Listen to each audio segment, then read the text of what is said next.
Last class में हम thermodynamics की सीरीज में हम क्या कर चुके हैं, फर्स्ट थर्मोडायनेमिक इक्वेशन को खत्म कर चुके हैं, कंप्लीट हो चुकी है फर्स्ट थर्मोडायनेमिक, जितने भी क्वेश्चन है उससे सब कुछ मैंने तुम्हें करा दिया था।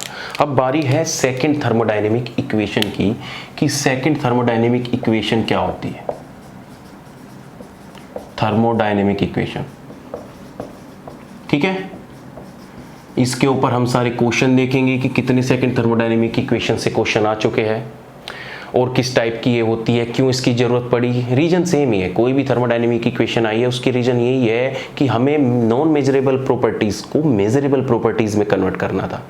जैसे कि तुम्हें पता है कि मैक्सवेल स्क्वायर बॉक्स ये है, ठीक है, कैसे याद रख रखा है, Satya Prakash, tired, very much, हे गॉड, अभी उठा ले। हमने पहले इंटरनल एनर्जी की फॉर्म में आंसर निकाल लिया था कि इंटरनल एनर्जी क्या थी, फर्स्ट थर्मोडायनेमिक इक्वेशन निकाल ली थी। अब हमारा सेकंड काम का है कि हम H की फॉर्म में अगर किसी एक्सप्रेशन को लिखे तो हम कैसे लिखते हैं। देखो, अगर हम चेंज इन एंथैल्पी लिखते हैं तो एंथैल्पी का चेंज कैसे लिखोगे, सिंपल सी बात है, क्या आ जाएगा, TdS प्लस के VdP आ जाएगा कि नहीं आ जाएगा। अब इस इक्वेशन में भी तुम ध्यान से देखो, जो चेंज इन एंथैल्पी है वो इक्वल टू क्या आ रहा है, TdS VdP। अब इसमें T VdP ये तो सब क्या है, मेजरेबल प्रॉपर्टी, लेकिन फिर से जो एंट्रोपी आ गई ये फिर से नॉन मेजरेबल प्रॉपर्टी आ गई। तो हमारा काम फिर से क्या हो गया कि हमें इस नॉन मेजरेबल प्रॉपर्टीज को मेजरेबल प्रॉपर्टीज में कन्वर्ट करना है, और कन्वर्ट करने के लिए हमें क्या करना पड़ेगा, पूरी इक्वेशन को dP से डिवाइड करना पड़ेगा। तो सिंपल है, dH/dP is equal to TdS/dP plus के VdP/dP इक्वल। तो मैं अगर इसको इससे कैंसिल आउट कर दूं तो हो गया। अगर इस पूरी डेरिवेटिव को मैं पार्शियल फॉर्म में कन्वर्ट करूं, किसमें, पार्शियल फॉर्म में, तो मैंने तुम्हें बताया था फर्स्ट थर्मोडायनेमिक इक्वेशन में भी, जब तुम किसी इक्वेशन को फर्स्ट पार्शियल फॉर्म में कन्वर्ट करते हो तो कुछ ना कुछ कांस्टेंट लेते हैं। तो हम कांस्टेंट क्या लेंगे, टेम्परेचर। तो हमारा अगर पार्शियल फॉर्म में हम इसको लिखे तो किस तरीके से लिख सकते हैं, ΔH/ΔP at constant temperature will be equal to होगा T/ΔS/ΔP एट कांस्टेंट टेम्परेचर, और प्लस के क्या आ जाएगा, V आ जाएगा। अब देखो, जो ΔS/ΔP एट कांस्टेंट टेम्परेचर है ये क्या है, एक मैक्सवेल रिलेशन है। तो सिंपल सी बात है, तो हम मैक्सवेल के साथ रिलेट करेंगे। तो मैक्सवेल के साथ रिलेट करके L और अपोजिट L दो ही चीज तो याद रखनी है। तो यहां से देखो, S से PT एक L बन गया, इसका अपोजिट L कैसे बनेगा, यहां से यहां तक।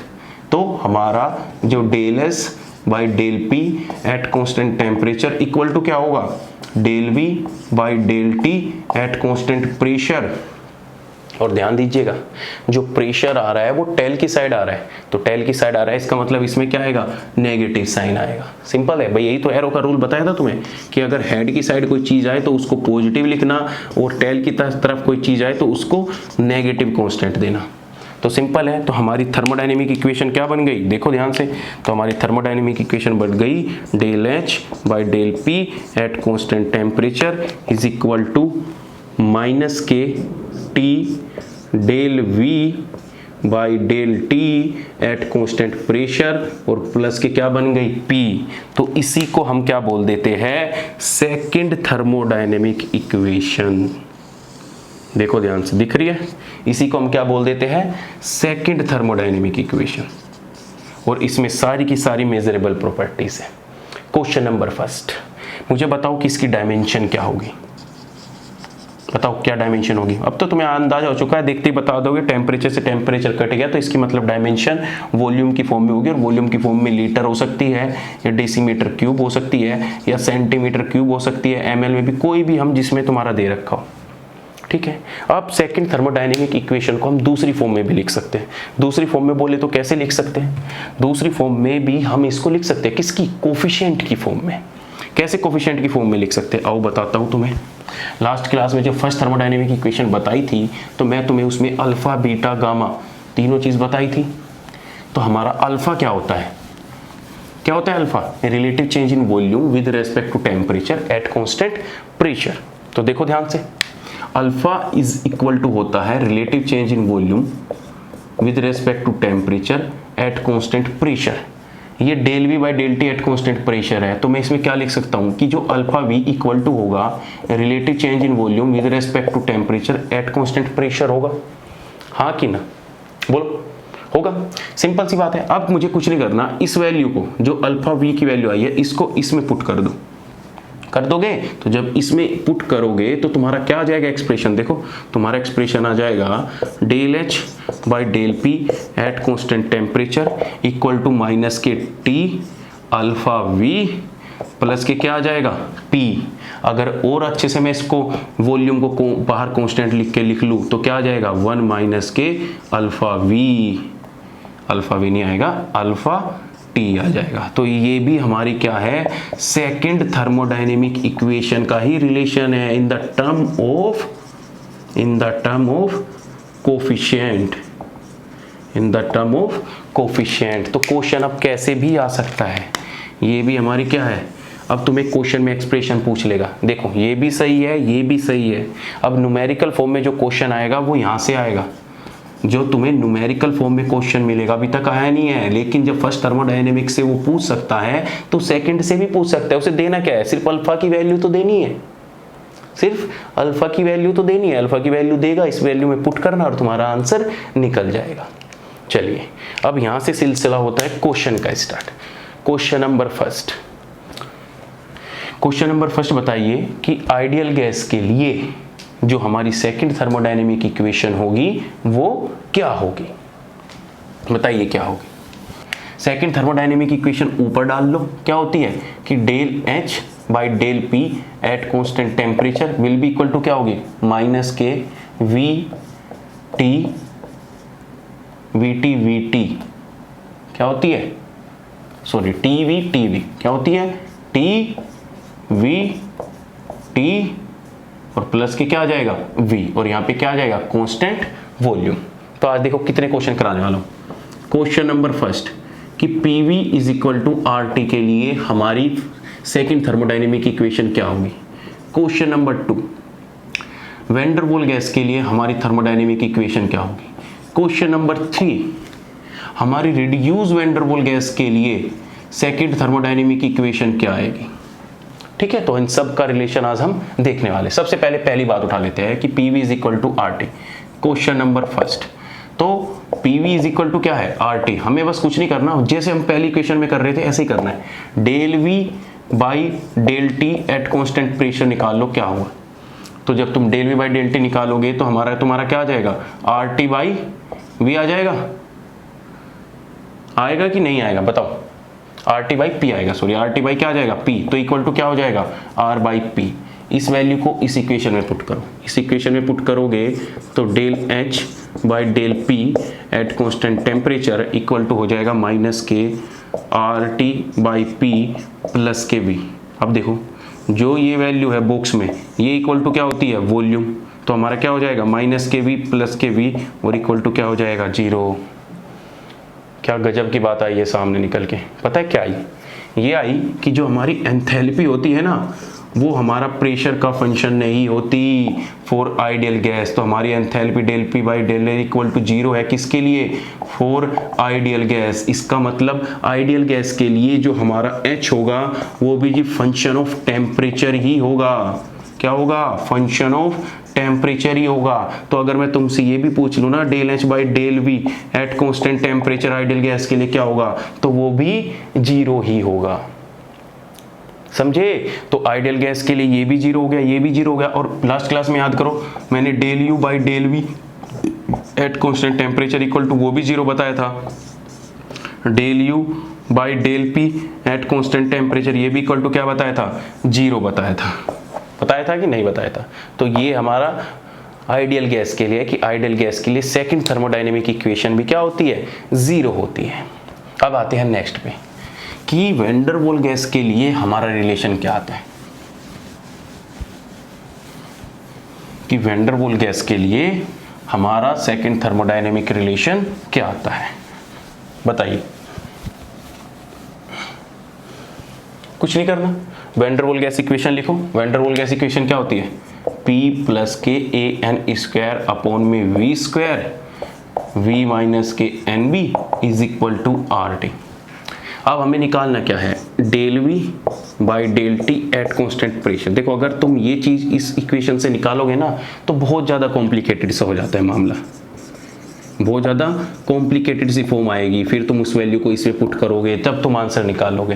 तो ये सारी चीज़ें मैं पहले ही कर चुका हूँ, तुम्हें कुछ करने की ज़रूरत नहीं है। वैन डर वाल गैस के लिए डायरेक्ट याद रखना है कि जो हमारा del H by del P at constant temperature आता है वो इक्वल टू आता है बी माइनस के 2a अपॉन में आर टी। ध्यान रखना क्या आता है, equal to B minus 2a upon में आर टी। तो वैन डर वाल गैस के लिए ना तो फर्स्ट थर्मोडायनेमिक इक्वल टू 0 है, ना ही सेकंड थर्मोडायनेमिक इक्वल टू 0 है। तो ये जो रिलेशन है यही हमारा किसके लिए है, वैन डर वाल गैस के लिए है। तो इसको एज इट इज ही तुमको याद रखना पड़ेगा, ठीक है। और बहुत बार क्वेश्चन में पूछा भी गया, ठीक है। सेकंड क्वेश्चन पे आते हैं। फर्स्ट क्वेश्चन हो गया, सेकंड क्वेश्चन हो गया। थर्ड क्वेश्चन की reduce van der Waal gas के लिए जो सेकंड इक्वेशन होगी या सेकंड थर्मोडायनेमिक इक्वेशन होगी वो हमारी क्या आएगी, बताइए क्या आएगी।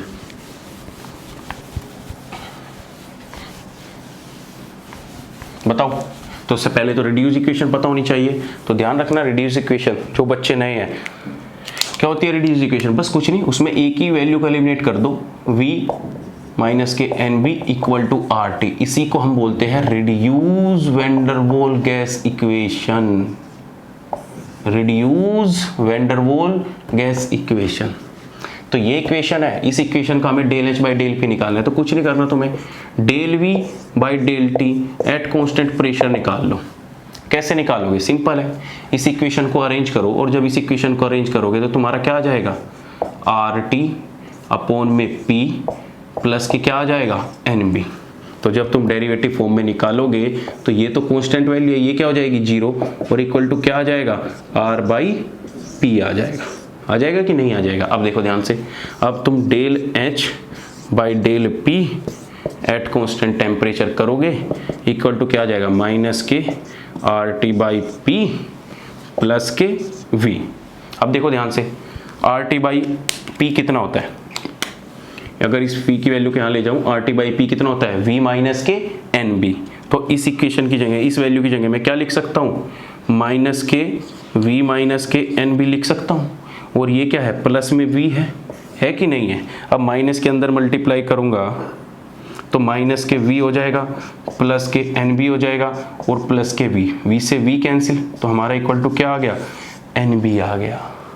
अब देखो ध्यान से सुन लो, जो हमारा del H by del P at constant temperature है ना, reduce van der Waal gas equation के लिए इक्वल टू एन बी आता है।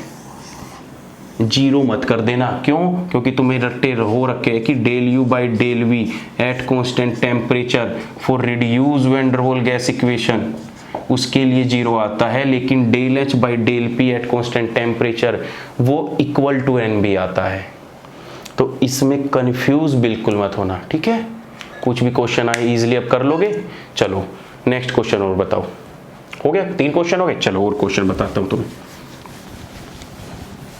क्वेश्चन क्या है और देखो, क्वेश्चन मुझे बताओ कि आइडियल गैस के लिए del C V by del V की वैल्यू क्या होगी, बताओ क्या होगी। यही तो क्वेश्चन है, कुछ नहीं करना। तुम्हें पता है कि सी वी इक्वल टू होती है del U by del T at constant क्या, वॉल्यूम। तो कुछ नहीं करना, सिर्फ इस इक्वेशन में ये पुट कर दो, डेल यू और तुम्हारा क्या आ जाएगा, सी वी की जगह del U by del T at constant volume into क्या आ जाएगा, डेल वी। ठीक है। अब मैं अगर इस डेरिवेटिव को बाहर ले जाऊं, इक्वल टू क्या होती है, आइडियल गैस के लिए पूछ रहा हूं, ठीक है। 0 तो आएगी मुझे पता है। अब देखो कुछ नहीं करना, इस डेल टी को बाहर ले आओ। अब डेल अपॉन में डेल टी इंटू क्या कर सकता हूँ, del U by del V at constant volume. और मुझे बताओ वैन डर वाल गैस के, आइडियल गैस के लिए del U by del V क्या होती है, बताओ। Del U by del V at constant temperature आएगा, एट कॉन्स्टेंट टेम्परेचर, ठीक है। ये टेम्परेचर बाहर दे रखा था, बताओ क्या होगा। तो जब del U by del V at constant temperature, ये क्या है, इंटरनल प्रेशर की तो इक्वल है, तो इंटरनल प्रेशर के इक्वल है, तो इंटरनल प्रेशर आइडियल गैस के लिए क्या होता है 0, तो ये del CV by del V at constant temperature ये भी इक्वल टू 0 हो जाएगा, और del CP by del P at constant temperature ये भी वेंडर आइडियल गैस के लिए 0 हो जाएगा। तो मैं तुम्हें समराइज फॉर्म में बता रहा हूँ पूरा चार्ट कि आइडियल गैस के लिए क्या क्या 0 होता है और वेंडरवॉल गैस के लिए कौन सी वैल्यू क्या होती है। तो इस चार्ट को याद कर लेना, अब तक जितना पढ़ा सब कुछ समेट के रख दूंगा इसी में। देखो सिंपल सा बिल्कुल चार्ट बना रहा हूं, कंप्लीट लास्ट वाला चार्ट फॉर्म में फॉर आइडियल गैस। ऐसे क्वेश्चन हमेशा मिलेंगे, तुम्हें ध्यान रखना। सबसे पहले कि जो del U by del V at constant temperature equal to 0 होता है, del U by del P at constant temperature ये भी इक्वल टू 0 होता है, del H del P at constant temperature ये भी इक्वल टू 0 होता है, del H del V at constant temperature ये भी इक्वल टू 0 होता है। उसी के साथ साथ del CV del V at constant temperature ये भी इक्वल टू 0 होता है, del CP by del P at constant temperature ये भी इक्वल टू 0 होता है आइडियल गैस के लिए। दूसरा, अगर तुम्हें आइडियल गैस के लिए पूछ ले del U by del T at constant volume कितना होता है, तो वो हमारा CV होता है हीट कैपेसिटी, और तुमसे del H by del T at constant pressure पूछ ले तो वो इक्वल टू CP होता है heat capacity at constant pressure. Simple सा रिलेशन देखो, इंटरनल एनर्जी सिर्फ टेम्परेचर का फंक्शन है आइडियल गैस के लिए, तो नीचे क्या है वॉल्यूम, तो इसके लिए भी 0, इसके नीचे क्या है वो प्रेशर ये भी 0, इसके नीचे क्या है वॉल्यूम ये भी 0, प्रेशर है ये भी 0, इसके नीचे क्या है वॉल्यूम ये भी 0, इसके नीचे क्या है प्रेशर ये भी 0। लेकिन जब तुम्हारा टेम्परेचर आ जाता है नीचे तो उसके केस में 0 नहीं होता, इक्वल टू क्या आ जाता है हीट कैपेसिटी आ जाता है। तो बच्चे 0 0 के करने के चक्कर में हर चीज़ को 0 कर देते हैं, तो तुम्हें यहाँ फोकस रखना है बस इन दोनों पॉइंट पे, कर लोगे। वहीं पे अगर मैं वेंडरवॉल गैस की बात करूँ, किसकी, वेंडरवॉल गैस की, वेंडरवॉल गैस इक्वेशन की बात करूं, तो इसके लिए जो हमारा del U by del V at constant temperature आता है वो आता है AN स्क्वायर अपॉन में V स्क्वायर, और जो चेंज इन इंटरनल एनर्जी आता है वो आता है AN स्क्वायर 1 अपॉन में V1 माइनस के 1 बाई V2। ठीक है, और इसके लिए del H by del P at constant temperature आता है वो आता है B माइनस के 2A अपॉन में RT। ओके, ये क्या हो गई हमारी वेंडरवॉल गैस इक्वेशन। थर्ड क्या होता है, रिड्यूस वेंडरवॉल गैस इक्वेशन। देखो ये फर्स्ट हो गया, ये सेकंड हो गया, और ये थर्ड क्या हो गया, रिड्यूस वेंडरवॉल गैस इक्वेशन।